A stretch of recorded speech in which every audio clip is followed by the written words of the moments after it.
Vivemos numa altura em que só se fala de crescer e escalar, mas a que custo? Sejam muito bem-vindos a mais um episódio do Grow to Inspire, o podcast da Zillion Business. O meu nome é Beatriz Quintelas e venham comigo neste novo episódio. Não queremos falar só de faturação, de estratégias, métodos convencionais. Queremos falar sobretudo da liderança, fora quando os holofotes estão apagados, de decisões que têm que ser tomadas não de ânimo leve depois de tudo estar fechado. Hoje comigo tenho Raul, o CEO. Muito obrigado, Beatriz, por nos receberem, aliás, mais um episódio, não é? O meu nome é Raul Kassam, sou fundador, um dos fundadores da Lioness Corporation. O meu percurso acabou por, para além da parte empresarial, passar muito pela parte prática. Sempre fui também muito dedicado à parte dos estudos, mas com o tempo também rapidamente acabei por engrenar no mercado de trabalho na prática e, portanto, hoje poder aqui estar convosco, partilhar um bocadinho daquilo que foi a minha viagem, acaba por ser um momento também para mim de conseguir também viajar um pouco, não é? Sim. E se calhar ter a oportunidade de também colocar um pouco cá fora, não é? Porque enquanto empresários, muitas das vezes estamos muito limitados, não é? Temos que ter aqui uma determinada postura, temos que, então, há certos temas que são sensíveis e que nem sempre temos o primeiro reflexo, não é? De lançar, muitas vezes é reter. Então agradeço por esta oportunidade de ouvirem um bocadinho se calhar o que eu tenho para partilhar, portanto vou seguir. Obrigada nós por teres aceito o nosso convite e é um gosto termos-te aqui e se calhar começaríamos mesmo por aí, conta-nos um bocadinho como é que foi o teu percurso até chegares hoje aqui. O meu percurso foi longo, ok? Ainda vai ser de certeza muito mais. Eu sempre fui alguém, portanto, muito dado a viver, ok? Desde muito pequeno, que sempre fui alguém que gostava muito das simples coisas. Portanto, tenho sim, senhora, uma grande ambição, mas desde criança, essa coisa que eu mantenho e acho que cada vez mais valorizo, a vida adulta vai-nos ensinando que às vezes as melhores coisas são as que temos por perto, os pequenos prazeres, os pequenos luxos. E, portanto, sempre guardei essa identidade comigo ao longo do tempo. No fundo, aquilo que foi o meu percurso acabou por me ensinar também, se calhar, mediante as várias férias que nós acabamos por ter, porque a verdade é que quando tu passas de, se calhar, um jovem que está, pouco a pouco, a tornar-se adulto, não é? Há muita questão que te vem à cabeça. Eu, na altura, tinha sem dúvida, eu tinha um meu percurso até bastante delineado, sempre fui um aluno muito estudioso, muito social, com as pessoas até mesmo na escola, portanto sempre fui alguém muito amigável, muito aberto, ao longo do tempo acabei por me fechar bastante, porque percebi que estava numa fase da minha vida e muitas das vezes sentia-me, às vezes, deslocado, não é? Porque sempre me dei com pessoas da minha idade e do dia para a noite comecei-me a sentir muito fora de contexto, porque acho que a vida é feita de fases, não é? E eu também as passei, aproveitei bem, apesar de, como eu te disse, ter sido muito dedicado à escola, mas depois também muito rapidamente percebi que tinha que começar a antecipar o que vem pela frente, não é? Porque todos nós crescemos às vezes muito rápido, acho que foi um bocadinho o meu caso. Eu não vou dizer que cresci muito rápido ou demasiado rápido, porque acho que entre crescer demasiado rápido ou muito devagar, até prefiro um bocadinho mais depressa, porque não levas a vida logo assim de rajada, não é? Consegues-te ambientar um bocadinho, descobrir um pouco o teu caminho, e foi o que eu fiz. Na altura da escola tive um dilema muito grande, que me deparei, porque sempre te venderam, aliás, acho que não é só cá em Portugal, em qualquer parte do mundo, o sonho da empregabilidade a 100%, sempre... Tens que ir por aqui, exatamente, porque tens o caminho sempre feito. segui muito também aquilo que eram as expectativas dos meus pais. Acho que todo o bom filho tem esse desejo, não é? Da mesma forma que os pais têm o desejo recíproco com os filhos, e portanto chegou uma altura em que tinha que tomar a decisão, porque a gente chega ao 11º, 12º, começamos a passar exames e começamos a ver que, ok, agora é o momento da verdade, eu vou ter que mesmo realmente decidir o que é que eu quero fazer da vida. E muitas das vezes não é uma questão evidente. Eu vou-te ser sincero que era criança, já me tinha passado pela cabeça ser médico cirurgião. Depois, entre mil trocas, já me veio à cabeça ser ator, por exemplo. Sonhos de criança, não é? Mas Sim, depois tu sim. vais percebendo a realidade da vida. Acho que aquilo que me ajudou também a perceber muito foi olhar para pessoas que Já tinha já uma estavam cara. nesse ritmo de vida e eu também sentir um bocadinho cedo disso, de sentir o que é que a vida também custa. Porque sei que isso era parte do processo para onde eu queria chegar. E o dilema que eu tive foi muito, portanto, esse sonho da empregabilidade. Portanto, a universidade tinha traçada na cabeça, que era a nova que estava a abrir, acho que era em Cascais, Carcavelos, Estoril. Estoril, Sim. nova SBE, na altura. E, portanto, tinha até notas bastante razoáveis. Força. Tu eras da área da economia? Era da área de economia, portanto Sim. formei-me na área de economia e com o sonho de um dia mais tarde seguir gestão de empresas. Então, Ok. portanto, desde o meu crescimento pequeno, perguntavas-me, eu já tinha aquele caminho traçado, né? Fora os pequenos sonhos aqui e acolá, de cirurgião, isto ou aquilo, são coisas que às vezes te vêm um pouco à cabeça. E porquê gestão de empresas? Porque a gestão de empresas? Eu cresci num seio empresarial, ok? Portanto, venho de uma família que sempre empreendeu bastante, Ok. em diversos setores de atividade, ou seja, muito também por parte da minha cultura. Eu tenho origens indianas, sou nascido em Moçambique. Em termos de religião, portanto, sou de religião muçulmana, apesar de que a religião que eu sigo é muito de energias.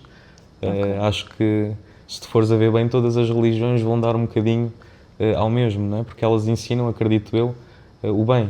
Portanto, o bem acaba por ser uníssono, há coisas que são transversais e tento seguir-me um pouco por aí. Mas a nossa cultura puxa muito pela parte do negociante, pela parte, então, desde as nossas famílias que vieram na altura a emigrar, de Moçambique, até mesmo pela guerra, muitos espalharam-se, alguns por Portugal. Hoje em dia temos a nossa comunidade um pouco espalhada por todo o mundo, desde França, Canadá, por aí fora.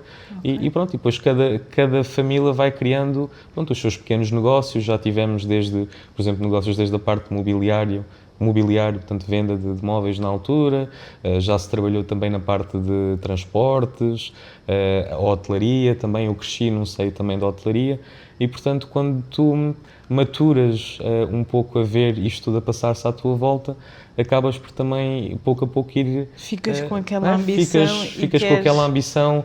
Queres sentir também Exatamente, o que te exatamente. fala. Então, ao longo do tempo, eu sempre tive isso um pouco traçado na minha cabeça, portanto, essa vontade de um dia fazer algo eu próprio, mas também te vou admitir que a fase inicial sempre foi muito estigma de, portanto, faculdade, universidade. Sim. Acho que se eu fizesse algum dia seria mesmo mais tarde. Ok. Mas foi um dilema. Foi um dilema na altura.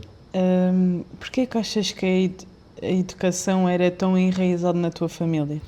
Eu acho que a educação acaba por, se formos a ser realistas, ela está sempre presente em qualquer família, não é? Acho que eu próprio, quando for pai, um dia, tiver os meus filhos, eu também vou querer dar-lhes a educação no sentido de eles não cometerem, se calhar, os erros que eu cometi.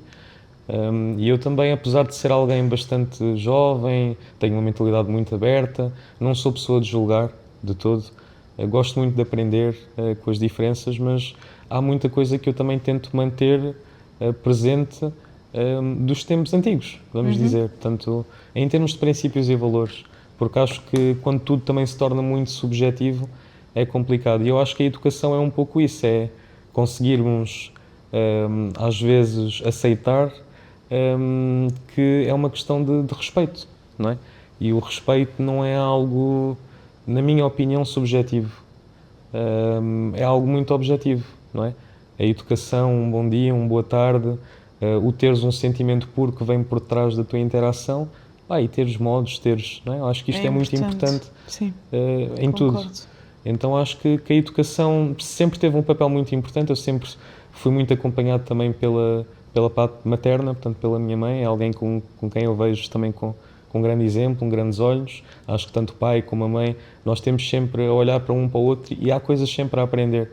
E portanto foi isso. O dilema que eu te falava há pouco foi mais no sentido em que no momento da decisão acabei por reunir feedback com várias pessoas que que foram no mesmo percurso. Porque o obrigatório tu fizeste, depois era Fiz uma o obrigatório, escolha portanto, o tua. 12º fiz e tinha... A escolha já estava traçada, no fundo, para mim era mesmo ir para a universidade e já sabia as médias que tinha que ter, tudo. Mas foi tudo muito repentino, porque eu acho que todos nós e as pessoas que vão para a faculdade, acho que todos acabam por fazer isso, que é recolher um bocadinho de feedback de pessoas que foram no teu caminho, Sim, sim.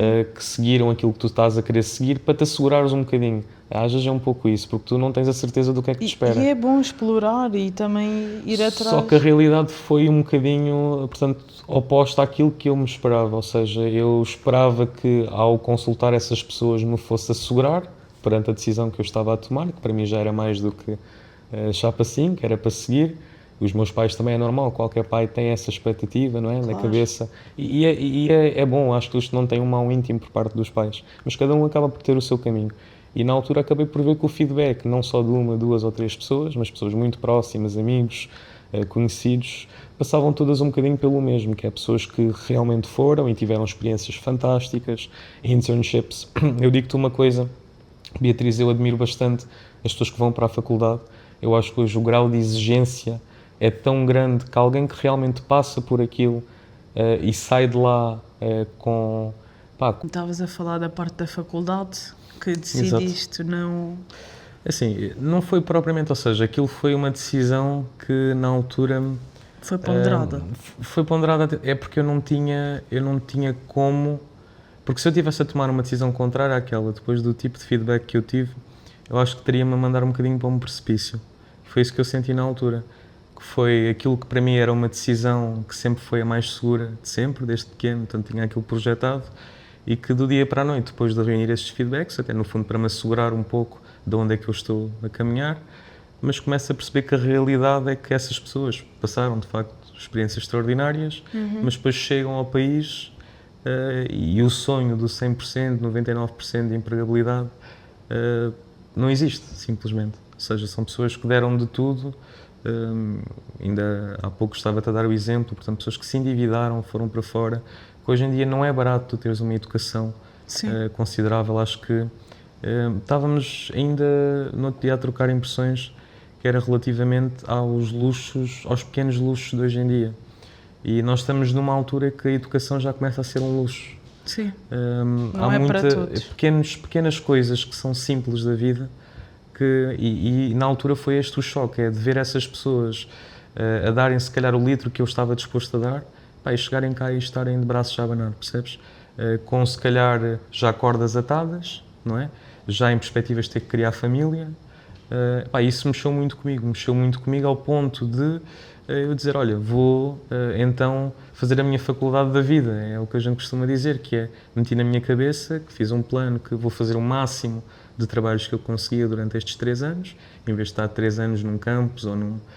vou eu fazer o meu plano e vou me meter à prova, vou sentir aquilo que a vida custa, aquilo que eu ouço dos meus pais desde sempre, quero sentir isso, porque daqui a alguns anos lá estarei e passa rápido.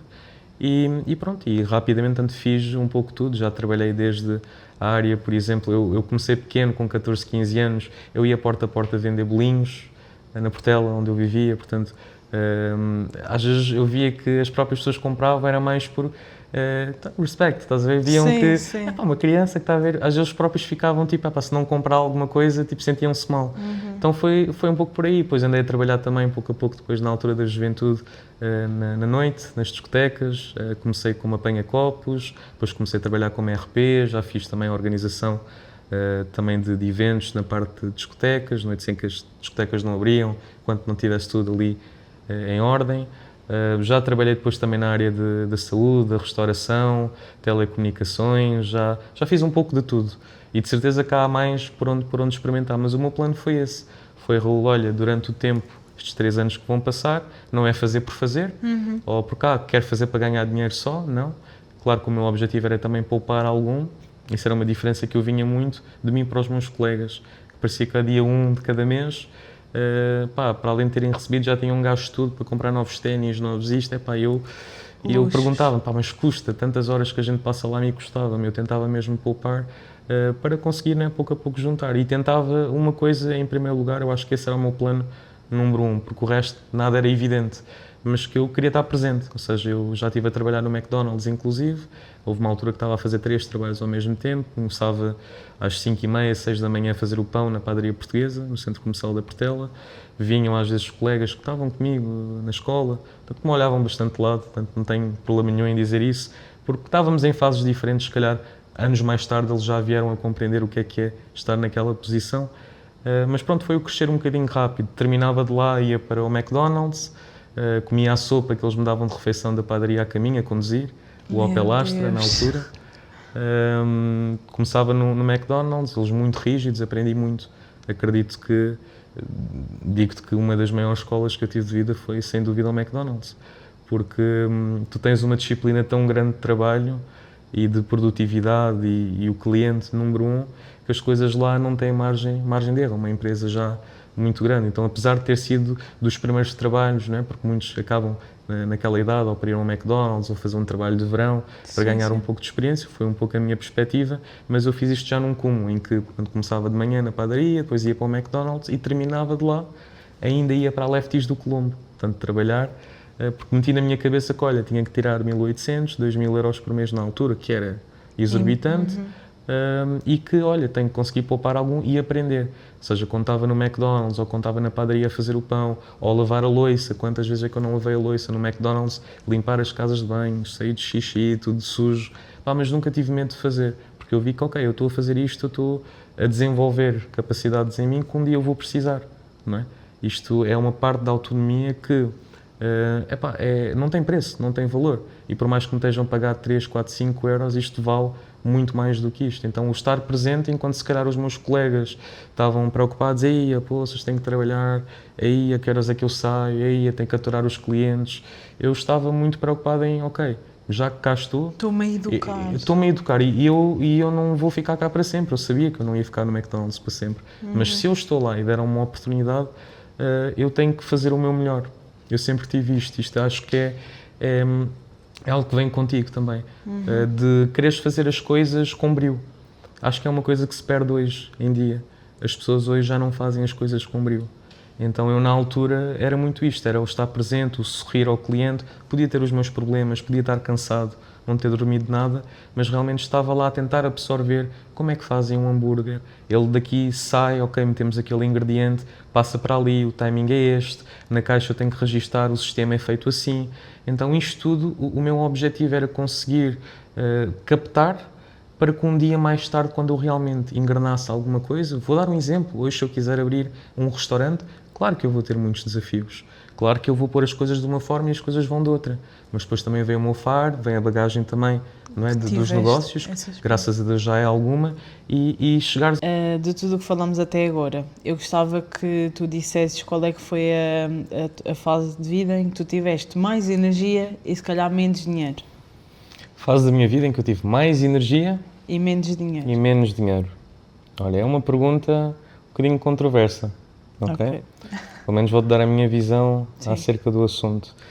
Percebi muitas das vezes que as fases em que tu tens mais energia são as fases em que tu acabas por também conseguir fazer mais dinheiro, ok? Há muita coisa na sociedade e muitos conceitos que às vezes foram colocados em oposto, quase para distorcer. E porquê é que eu te estou a dizer isto assim? Porque tu vais reparar que o próprio dinheiro, ou seja, o fazer dinheiro, o faturar, o sucesso, o que quer que seja a tua medida, não é? Sim. É também, por detrás disso, uma energia que flui, não é? O fazer dinheiro é uma energia. E eu vim-me a perceber que muitas das vezes o que acontece é precisamente o contrário. Ou seja, é nas alturas que tu menos energia tens, muitas das vezes é sinónimo e já te está praticamente quase a desvendar que, olha, não vais fazer muito dinheiro. Porque é quase impossível, humanamente falando, tu quando não tens energia, conseguires fluir ou teres vontade de trabalhar ou de fazer acontecer. A motivação que as pessoas tanto falam, para mim, é uma energia que puxa energia. É um pouco isto. E o dinheiro, para mim, também é um fluxo, é uma energia, é uma forma de estar. E foi isso que eu acabei por aprender. É que muitas das vezes, para conseguirmos ter mais dinheiro, ou para conseguirmos financeiramente conseguir fruir, temos que preservar muito a nossa energia e como é que gastamos a nossa energia. Porque o problema está em, muitas das vezes, a nossa energia é consumida por tanta coisa e quando chega ao momento da verdade que tu precisas dela para fazer o dinheiro, não a tens. Não a tens, não é porque não és capaz ou porque não, está tudo lá. Mas nós precisamos de energia. É muito isto. E eu vejo o dinheiro assim, cada vez mais vejo que o dinheiro é uma energia, é um fluxo, é uma forma de estar. E quando se diz dinheiro, não quero falar só materialmente, porque para mim, it's more like on the wealthy sense, porque há uma qualidade de vida, porque só dinheiro, se a vida for só dinheiro, acho que é tudo muito vazio, não é? Então tentei responder, eu sei que se calhar não foi exatamente Sim. a resposta à pergunta, mas também Tudo porque bem. eu vejo a pergunta de uma forma, ou interpreto-a de uma forma um bocadinho diferente. É mesmo isso que nós queremos, a É tua um pouco opinião. isso. Pegando um bocadinho no teu percurso, qual é que achas que foi o teu primeiro não? Que O tu meu primeiro recebeste? não. Que eu recebi ou que eu dei? Que tu recebeste. Que eu recebi. Ok. Assim, eu acredito que enquanto empresário, os nãos mais difíceis de receber sejam, pelo menos da forma que eu vejo, sejam quando tu realmente estás, por exemplo, a querer dar o teu máximo para um cliente, não é? E que tu vês que muitas das vezes há um choque de expectativas, não é? Porque eu também aprendi que cada cliente é um cliente, nós também não queremos todos os clientes, e o próprio cliente também tem que se identificar com o profissional e muitas das vezes é uma relação de espelho, é isto que eu vi. E portanto já aconteceu, por exemplo, com alguns clientes que eu sabia que o processo em questão, seja no setor da imobiliária ou da construção, mas que eram processos muito significativos, ou seja, que eu sei que esses processos acontecendo iam mudar positivamente ou eu ia conseguir evoluir a estrutura da empresa de uma forma fenomenal. E quando as coisas não acontecem, pronto, muito daquilo que tu tinhas previsto de uma certa e determinada forma acaba por, naquele momento, tremer. Então eu acho que o não mais difícil, honestamente, que eu recebo e honestamente acho que até hoje continua a ser o não mais difícil, é quando tu tens um objetivo tão claro que tu quase consegues senti-lo, percebes? Não faz sentido para mais ninguém. Só para ti. Mas tu acordas e ele está lá para ti, estás quase. E que tu tentas uma forma e não dá.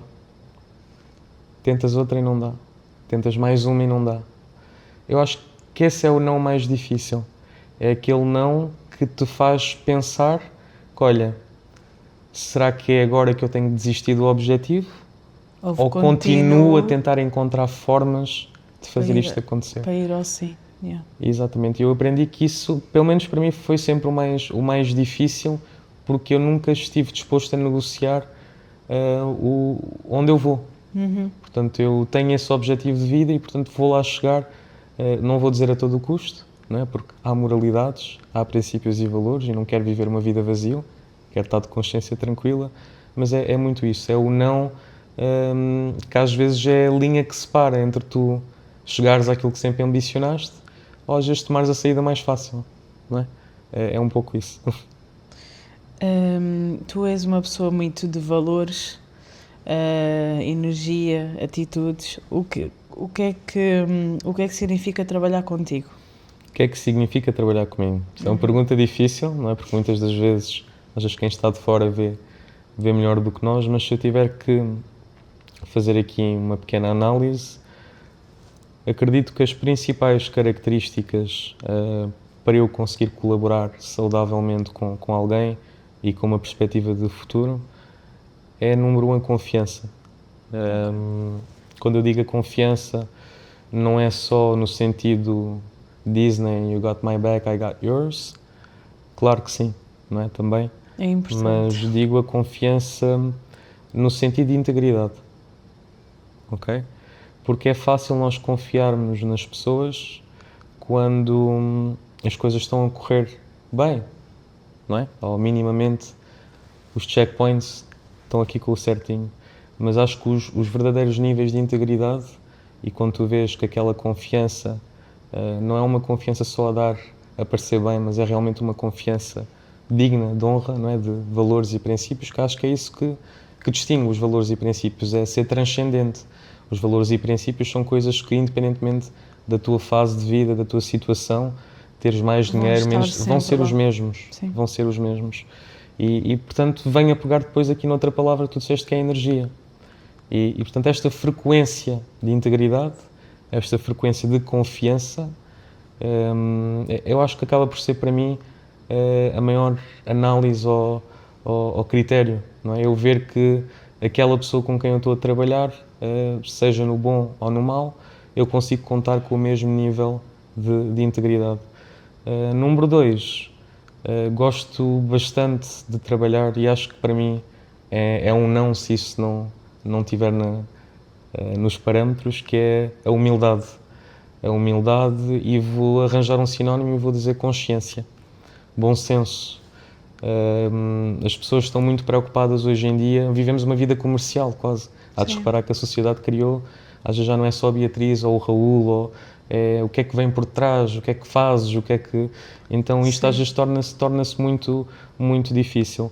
Mas eu acho que a partir do momento que a pessoa realmente está ou inicia algum projeto para acrescentar mesmo valor, dar de si genuinamente, da mesma forma que tem que ser recíproco em tudo, eu acredito que as coisas vão genuinamente fruir sempre, porque tu consegues atingir o teu máximo potencial de produção quando tu olhas para um conjunto.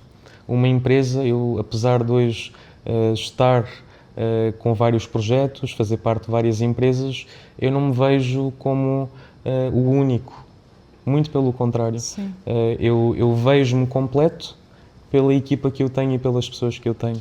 E, portanto, é muito o nós, o coletivo, o não te deixares ir pelo ego. Então, eu responderia por aí. É a consciência, o facto da pessoa conseguir deixar de olhar um bocadinho para o seu umbigo e perceber que estamos cá, às vezes, e a realidade é difícil de aceitar, às vezes para dar mais do que receber.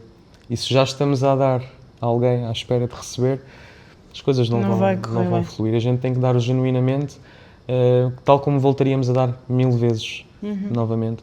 Então é um pouco esta capacidade que tu tens de transformar na energia, receber ódio e mesmo assim dar amor, receber traição, mesmo assim dar lealdade.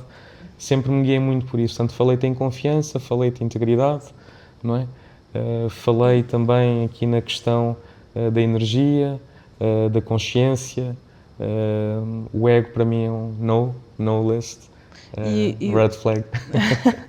Ou seja, e o que é que não é negociável para ti? É esse ego? Acredito que sim. Isso para mim não é mesmo negociável, porque a partir do momento que nós começamos a fazer as coisas por ego, nós acabamos por começar-nos a achar a última bolacha do pacote. Eu acho que isso é uma morte súbita. É uma morte súbita para o teu crescimento e acaba por ser, muitas das vezes, a forma mais fácil de tu viveres contigo próprio, não é? Achares que és aquela pessoa, mas difícil é olhares ao espelho.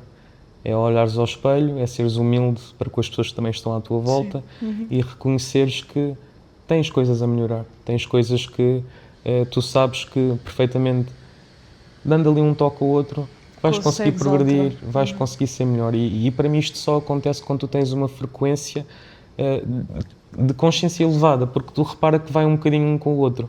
Repara que quando tu elevas o teu ego, a tua consciência desce. Não sei se já paraste a pensar nisto. E quando tu elevas a tua consciência, o ego desce. Desce, que é o que nós queremos no fundo. E é um pouco isto para mim não é negociável, porque a partir do momento que o ego começa a estar em cima, eu não vejo o porquê de continuar, de se fazer algo em conjunto. Sim. Porque o ego não é uma coisa coletiva. Então e há pessoas assim que vivem numa realidade alternativa desse ego. Isso é mau, é muito mau. Falando também numa perspectiva, hoje em dia és empresário, o que é que o ego faz num empresário? O que é que o ego faz no empresário? Olha, que isto é uma conversa um bocadinho dúbia, porque tu tens aquelas pessoas que dizem que há o ego bom e o ego mau, Depois cada um tem a sua forma de ver o ego. É assim, para mim ego não é a mesma coisa que autoestima. Sim, Ok. para mim o ego é uma coisa... Pronto, nem consigo interpretar o ego como consciência, porque não é a mesma coisa, mas há muita coisa que às vezes é uma armadilha e que as pessoas misturam e às vezes uma coisa quer dizer o contrário, mas já está tão estigmado na sociedade que aquilo já passa e é um pouco isso. Eu acho que, ou seja, a questão aqui do ego e da consciência são coisas que tu tens que obrigatoriamente também passar por algumas situações, porque há de haver alturas na tua vida que tu, para perceberes isto, tu tens que errar, não é? Tu às vezes tens que te sentir um bocadinho egocêntrico para perceber, ok, isto não é o caminho. E mudares a trajetória. O problema é que muita gente conforta-se tanto aí e alimentam-se tanto disso que criam uma realidade alternativa.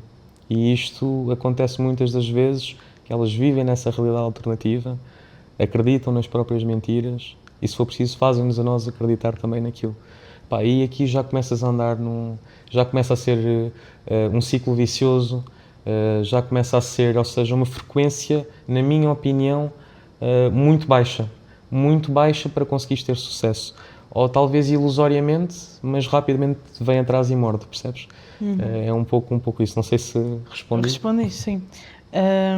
Pegando também um bocadinho agora mais a falar na parte empresarial, para ti, quais é que são os 3 maiores erros que o empresário comete logo no início? Os 3 maiores erros que o empresário comete logo no início. Sim. Ok. É assim, eu pessoalmente acredito ter feito o meu máximo para não cometer este erro que eu vou dizer, mas foi precisamente porque eu o vi a ser cometido que eu evitei ou tentei minimizar. Muitos empresários pensam que o criar uma empresa é tu ires à conservatória e registar a empresa. Tem uma ideia completamente errada. Ok? Da mesma forma que nós temos um companheiro e vivemos com um companheiro e temos amor pelo nosso companheiro, não é o documento do casamento que vai dizer que vocês se amam ou não se amam. Vocês amam-se independentemente, aquilo é um formalismo. Então a empresa é um pouco por aí. Alguém que quer criar algo e quer empreender, eu acho que deve começar de uma forma humilde. E começar de uma forma humilde significa não traçar uma ideia perfeita na cabeça de que eu tenho que começar aqui. Isso não acontece. Quanto mais rápido tu aceitas isso e tu aceitas que, ok, há um período de marinar. Quanto mais rápido começares a marinar, a errar, isto é uma coisa que eu acho que a sociedade também maltrata. É o erro. Eu acho que o erro é a maior condicionante para o sucesso. Tu perguntas-me a mim, Raul, o que é que te fez ter sucesso as vezes que tiveste e que vais ter? Foi o erro. Porque se eu não errar ali... Tentativa e erro. Eu não vou saber o que é que eu posso fazer diferente. Agora, claro que há muita gente que erra na mesma coisa. Isso eu não estou de acordo. E eu sempre digo às pessoas que estão comigo, vamos errar em coisas diferentes. Porque quanto mais rápido a gente errar, não é? Mais rápido, e se escolhermos olhar para o erro e aprender, não é? Já passamos, já viramos a página, já estamos noutra e isso significa constantemente evoluir. Então, quando tu começas a criar este vício quase, porque tu vês-te a tornar uma pessoa melhor a cada dia, custa-te, porque tens que olhar ao espelho, mas começa a ser viciante, não é? Porque tu vês que a tua alma está a expandir, o teu conhecimento está a expandir, a tua maturidade está a expandir, aquilo que antes te tirava noites de sono já não te tira. Estás a chegar a uma paz até mesmo em termos de mentalidade financeira que te vai ser muito boa para teres uma visão clara de onde é que tu estás aí, estás a ver? Sim. É um pouco por aí. E ok, esse foi um dos erros e mais. Outros erros que eu possa... ou seja, é um erro que eu tentei não cometer. Ou seja, ao longo do tempo eu comecei as empresas sempre testando. Ou seja, cada empresa que eu abri, antes de a registar, eu sempre tentei causar aqui um fluxo de negócio. Por exemplo, a vertente imobiliária, quando engrenei, antes de abrir uma empresa, preocupei-me em conseguir criar alguma carteira de clientes, conseguir perceber realmente na prática como é que as coisas funcionam. Antes de abrir uma empresa e registar, porque a partir do momento que tu abres uma empresa, é dívida a partir do dia número 1. A já verdade está é esta. a custar. Pronto, então eu acho que é um pouco isto, deves-te lançar em um projeto antes e dar-te o tempo também de ires marinando com calma para depois formalizares. Basicamente é isto. Então foi um erro que eu tentei não cometer, mas que acredito que por muitas das vezes possa ter acontecido porque reflete-se de outra forma, nomeadamente a precipitação. Tu, enquanto empresário, estás sempre a querer crescer, para ti não é suficiente. Tu, por mais que acabes um dia com ótima produtividade, tu queres sempre fazer mais e não está bom, tens que melhorar. Falta sempre alguma coisa. Então, tu teres a certo ponto calma com as coisas e reconheceres que tudo leva o seu tempo e tudo tem o seu processo de transformação, foi também um erro que eu às vezes cometi muitas das vezes, porque tinha aquela ideia de colocar as coisas para ontem, para amanhã, e com muita ambição. E isso não acontece, porque tu estás constantemente num choque de expectativas. Metes uma deadline, não consegues cumprir, frustra-te, é uma bola de neve. Então, o querer que tudo aconteça hoje, que tudo aconteça amanhã, acredito que tenha sido um dos erros que eu também cometi ao longo do tempo, mas que a própria vida me mostrou que tudo acaba por acontecer no tempo certo. E às vezes até é bom, certos atrasos fazem-te moldar as coisas de uma forma diferente, que no momento H saiu melhor do que poderia ter saído antes.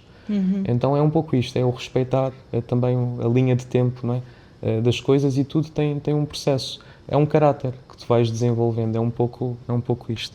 E mais um erro, consegues? Mais um erro Consegues que eu tenha cometido, mais um erro. Posso dizer, um dos erros que eu também cometi foi, a certa altura, querer contratar muita gente.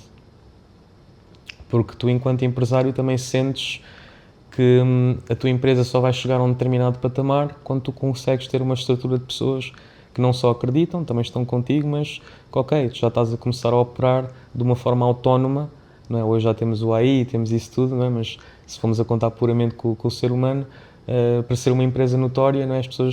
O empresário tem aquela ideia de que, olha, eu tenho que chegar um dia e conseguir ter aqui uma boa estrutura. Então é inevitável que tu queres desenvolver o teu departamento de recursos humanos, sabes que para as vendas andarem, a parte comercial também tem que andar, tu estás em CR7 a fazer tudo ao mesmo tempo, então tens essa tentação de querer às vezes, e é um pouco por aquele erro anterior, de querer avançar um bocadinho mais rápido. Só que às vezes não compensa. Não compensa. Às vezes, a pensarmos que estamos a dar 2 passos à frente, estamos a dar 10 atrás. A verdade é essa. Então, acho que o crescimento nem sempre é medido por quantidade. Foi uma coisa que eu aprendi também ao longo do tempo. Muitas das vezes é consistência. E não vale a pena estarmos à procura de 40 mil coisas novas, porque às vezes já as temos aqui connosco, e se maturarmos estas, e estas pessoas que cá estão, o resto acaba por fluir e acaba por depois cruzar nessa frequência, percebes? É um pouco por aí. Passares o testemunho demasiado cedo, ok? Eu acho que isso foi dos maiores erros que eu tive, porque sempre gostei, um dia que fizessem isso comigo, nunca tive essa oportunidade. Então eu refleti isso para com os outros, passar o testemunho, acredito muito. E o meu erro não é acreditar, o meu erro foi, na altura, passar o testemunho demasiado cedo. Porque quando tu passas o testemunho demasiado cedo, o testemunho passa a ser um título. E não passa a ser aquilo que deveria ser, que é uma responsabilidade, um compromisso de vida. Não é? Pronto, então tentei não é? Dar aqui, nem que seja 2 ou 3 erros crassos. Sim, não, eu sei muito bem. Se a tua empresa desaparecesse amanhã, o que é que ficava? O que é que as pessoas se iam lembrar?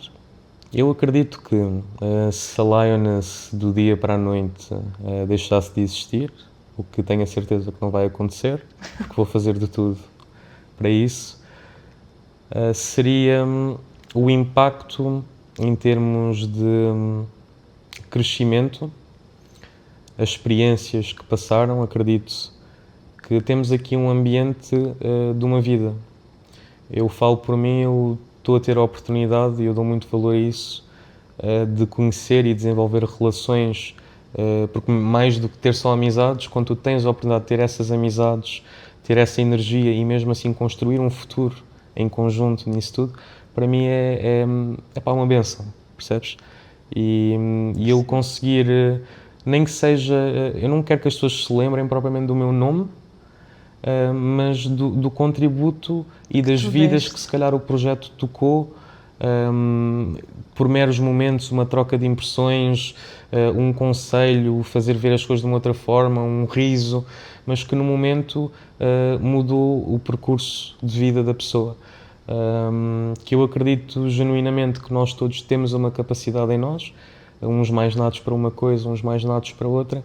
Então realmente eu acho que aquilo que me faz feliz, concretizado, em termos de legado, é conseguir ver que aquilo que eu criei e que estou em conjunto a criar acende uma chama de vida, uma chama de vida, uma chama de esperança, uma chama de futuro. Isso para mim acho que vai ser sempre o que me vai fazer olhar para trás e dizer valeu a pena. Sem dúvida que sim. Não sei se queres dizer mais alguma coisa. Obrigada por teres vindo, pela tua disponibilidade, presença e por nos mostrar, sobretudo, que uma empresa é feita de valores, atitudes e não de um edifício com pessoas. Muito obrigado, Beatriz. Obrigada e até ao próximo episódio.